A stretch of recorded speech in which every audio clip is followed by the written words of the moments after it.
যদি বলা হয় কুল, তাহলে অর্থ হয়ে যায় খাও। অনুরূপভাবে আসসালামু আলাইকুম রহমতুল্লাহ। বিশুদ্ধ কোরআন তেলাওয়াতের গুরুত্ব ও প্রয়োজনীয়তা এবং আরবি হরফ 29টি আজকের এই আলোচনায় থাকবে ইনশাআল্লাহ। আল কোরআনুল কারীম মহান আল্লাহ তাআলার বাণী। মহান আল্লাহ যত বড়, তার কালামও তত বড়।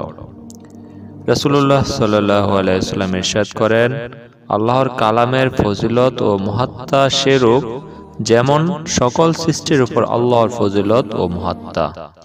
তিরমিজি। তাই কোরআনুল কারীম তেলাওয়াতের সময় মহান আল্লাহর আজমত ও বড়ত্ব মনে রেখেই আদবের সাথে তা তেলাওয়াত করতে হবে। সহিশুদ্ধ মাখরাজের সাথে তেলাওয়াত করা অবশ্য করণীয়, কারণ মাখরাজ ঠিক না হলে এবং মদ এর টান ঠিক না হলে কোরআনের অর্থ বিগড়ে যাবে। এ পর্যায়ে আমরা কয়েকটা উদাহরণ দেখব যা উচ্চারণের কারণে অর্থ পরিবর্তন হয়ে যায়। যেমন কুল শব্দের অর্থ বল, আর যদি বলা হয় কুল, তাহলে অর্থ হয়ে যায় খাও।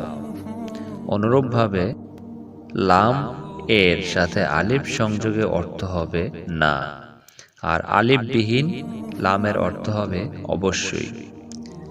যেমন ইন্নাকা লামিনাল মুরসালিন, অর্থ নিশ্চয়ই আপনি রাসূলদের দলভুক্ত। আর ইন্নাকা লামিনাল মুরসালিন অর্থ নিশ্চয়ই আপনি রাসূলদের দলভুক্ত নন।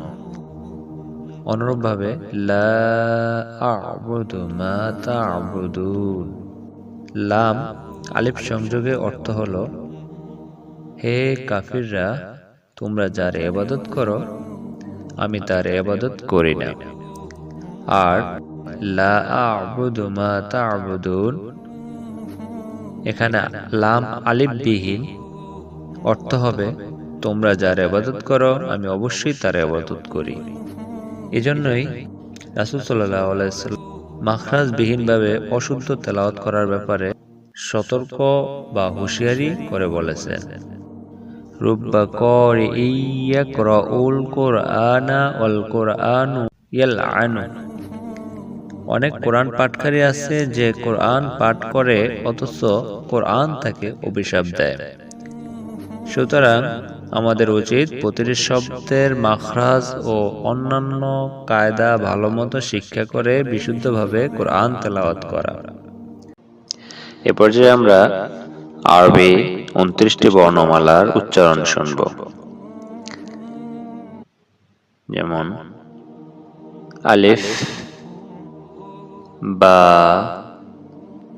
তা, সা, জিম, হা, খ, দাল, লাল, র, ঝা, সিন, শিন, সদ, দদ, ত, ল, আইন, গইন, ফা, কফ, কাফ, লাম, মিম, নুন, ওয়াও, হা, হামজা, ইয়া।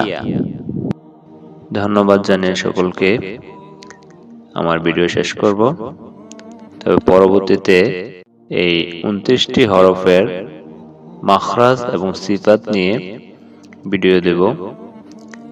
সে পর্যন্ত সকলের সুস্থতা কামনা করে আমার ভিডিও এখানে শেষ করলাম। আসসালামু আলাইকুম ওয়া রাহমাতুল্লাহি ওয়া বারাকাতুহু।